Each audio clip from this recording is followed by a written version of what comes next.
दोस्तों कैसे हैं आप लोग। आज हम लोग डिस्कस करेंगे शिक्षा की प्रकृति के बारे में और इसके स्कोप के बारे में। तो आइए देख लेते हैं, एक एक करके डिस्कस कर लेते हैं। पहला टॉपिक है शिक्षा की प्रकृति, नेचर ऑफ एजुकेशन। आइए इसको डिटेल वे में देख लेते हैं। पहले तो इसके बिंदु देख लेते हैं। पहला पॉइंट, शिक्षा एक सौउद्देश्य व सचेतन प्रक्रिया है। शिक्षा एक निरुद्देश्य व अचेतन प्रक्रिया न होकर एक सौउद्देश्य व सचेतन प्रक्रिया होती है। यह निश्चित उद्देश्य, इसका निश्चित उद्देश्य होता है। इसका पाठ्यक्रम होता है, एक फिक्स पाठ्यक्रम होता है, नहीं कि कुछ भी पढ़ा दिया जाए। शिक्षण विद्या इसकी फिक्स होती है, शिक्षण विद्या भी इसमें होती है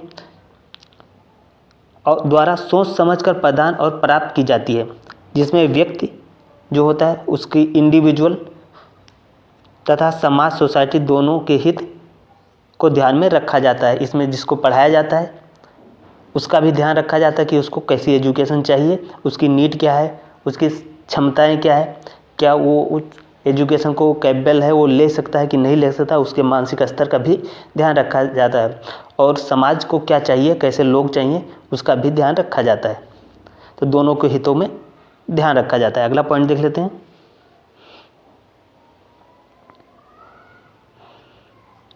शिक्षा अंतर शक्तियों का सर्वांगीण विकास है। आइए देखते हैं। शिक्षा बालक में अंतर्निहित शक्तियों का मात्र विकास ही नहीं बल्कि यह उनका सर्वांगीण व पूर्ण विकास है।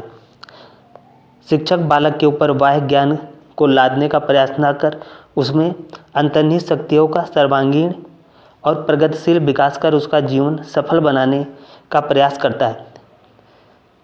एडिसन एक डिफिनीशन देते हैं। क्या कहते हैं एडिसन के अनुसार, शिक्षा वह प्रक्रिया है जिसके द्वारा मनुष्य में अंतर्निहित शक्तियों एवं गुणों का दिग्दर्शन होता है, जिससे शिक्षा के बिना अंदर से बाहर निकालना नितांत असंभव हो जाता है। तो व्यक्ति के अंदर जो अंतर्निहित शक्तियाँ हैं उनको बाहर निकालना, ये क्या होता है, ये इसका एक उद्देश्य हो जाता है। आइए अगला पॉइंट देख लेते हैं। शिक्षा विकास की प्रक्रिया है। प्रत्येक बालक व व्यक्ति कुछ जन्मजात शक्तियों व संभावनाओं को लेकर जन्म लेता है। सामाजिक परिवर्तन में बालक की उन शक्तियों का विकास होता है। समाज में रहते हुए उसे अनेक नए अनुभव प्राप्त होते हैं। उन अनुभवों से वो अपने व्यवहार में परिवर्तन करके अपना विकास करता है। अतः शिक्षा को विकास की प्रक्रिया कहा जाता है। आइए अगला पॉइंट देखते हैं।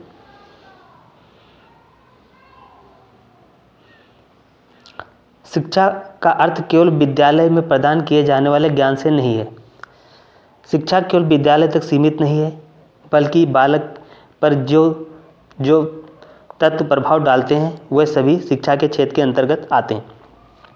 एक बालक को जो भी प्रभावित करता है, जो भी उस पर प्रभाव डालता है, वो सभी के सभी शिक्षा के अंतर्गत आ जाते हैं। मनुष्य के लिए संसार के समस्त प्राणी शिक्षा का कार्य करते हैं, तो इसके लिए सभी शिक्षण का कार्य करते हैं। ये अगला पॉइंट देख लेते हैं। शिक्षा एक प्रगतिशील परिवर्तन है। वस्तुतः शिक्षा द्वारा व्यक्ति अपनी क्षमताओं आदि के प्रयोग करते हुए कुछ ना कुछ सीखता रहता है। सीखने के परिणाम स्वरूप उसके व्यवहार एवं अनुभव में प्रगतिशील परिवर्तन होते रहते हैं। कनिंघम ने इसके बारे में एक परिभाषाएं देखी है। इस परिभाषा को देख लेते हैं। समाज एवं व्यक्ति दोनों के लिए शिक्षा एक ऐसा माध्यम है जो परिवर्तनों को लाती है। तो ये कनिंघम साहब की डिफिनीशन हो जाएगी, जो शिक्षा एक प्रगतिशील परिवर्तन है, इसके बारे में इनकी डिफिनीशन है। आइए अगला पॉइंट देख लेते हैं। शिक्षा एक द्विमुखी प्रक्रिया है। शिक्षा की प्रक्रिया में शिक्षक और विद्यार्थी दोनों को परस्पर सक्रिय सहयोग करना पड़ता है। अब एजुकेशन दिया जा रहा है, बच्चा सीख नहीं रहा है तो शिक्षक उसे सिखा नहीं सकता है, इसलिए दोनों का एक्टिव होना जरूरी है, सीखने वाले का भी और सिखाने वाले का भी। एडम्स के अनुसार, एडम्स साहब क्या कहते हैं, शिक्षा एक द्विमुखी प्रक्रिया है, बाइपोलर प्रोसेस है, ठीक है, जिसमें कि एक व्यक्ति दूसरे के विकास में परिवर्तन के लिए कार्य करता है।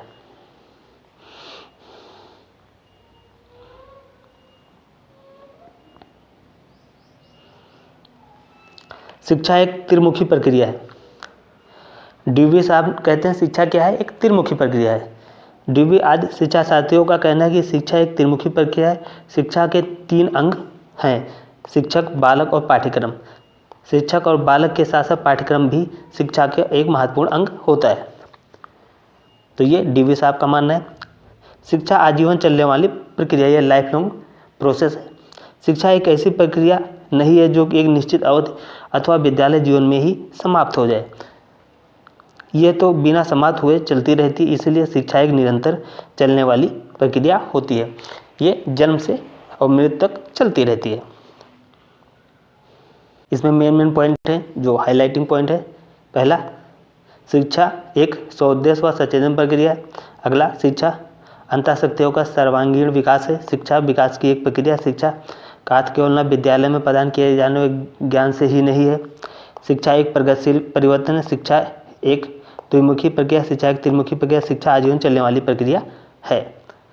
आइए अब इसका क्षेत्र देख लेते हैं, स्कोप देख लेते हैं।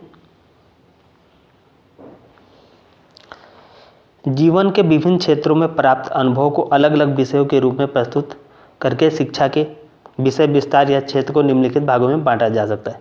पहला, शिक्षा दर्शन, फिलॉसफी ऑफ एजुकेशन।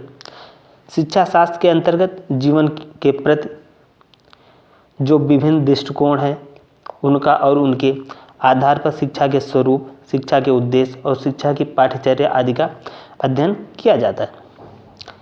शैक्षिक समाजशास्त्र के अनुसार देख लेते हैं। समाज और शिक्षा का संबंध शैक्षिक समाजशास्त्र से है। ठीक। अगला, इसमें समाज की आवश्यकताओं, सामाजिक अंतर्क्रियाओं, सामाजिकरण की प्रक्रिया, शिक्षा के सामाजिक कार्यों और शिक्षा तथा सामाजिक परिवर्तन के पारस्परिक संबंधों आदि पर विचार किया जाता है। अब शिक्षा मनोविज्ञान की दृष्टि से देख लेते हैं। शिक्षा मनोविज्ञान की दृष्टि से इसके अंतर्गत बच्चों की प्रकृति, उनकी योग्यताएं, उनकी रुचियों, अभिरुचियों, स्मृति, विस्मृति, चिंतन, कल्पना आदि की शक्तियों का अध्ययन किया जाता है। शिक्षा मनोविज्ञान में सीखने के स्वरूप, सीखने की दशाओं, सीखने के प्रभावित करने वाले कारकों, सीखने के सिद्धांतों आदि तथा नियमों का भी अध्ययन किया जाता है। जैसे ऐसा नहीं है कि बच्चे की योग्यताएं का ध्यान नहीं रखा जाता, वो यदि उसको कंटेंट 10th क्लास का दिया जाए, उसकी योग्यता 5 क्लास की, तो उसको समझ में नहीं आएगा। उसका एजुकेशन जो होता है उसकी रुचि के आधार पे होता है। अगला पॉइंट देख लेते हैं, शिक्षा का इतिहास। इसमें आदिकाल से लेकर अब तक की शिक्षा व्यवस्था, स्वरूप और उसके परिणामों का अध्ययन किया जाता है। शिक्षा के इतिहास का अध्ययन करके हम अपने लिए उचित शिक्षा व्यवस्था विकसित कर सकते हैं। आइए अगला पॉइंट देख लेते हैं।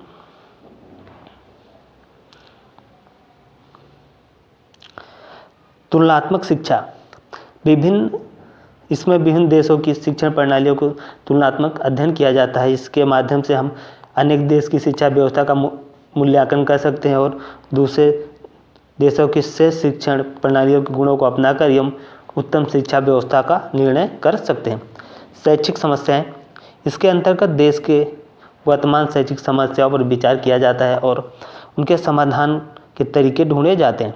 प्रमुख समस्याएं जैसे अपव्यय, अवरोधन की समस्या, अनुशासनहीनता, जनसंख्या की समस्या, राष्ट्रीयकरण की समस्या। अगला, इसमें समस्याओं के कारणों का विश्लेषण करके उनका समाधान खोजना आवश्यक है ताकि शिक्षा व्यवस्था सुचारू रूप से चल सके। अगला पॉइंट,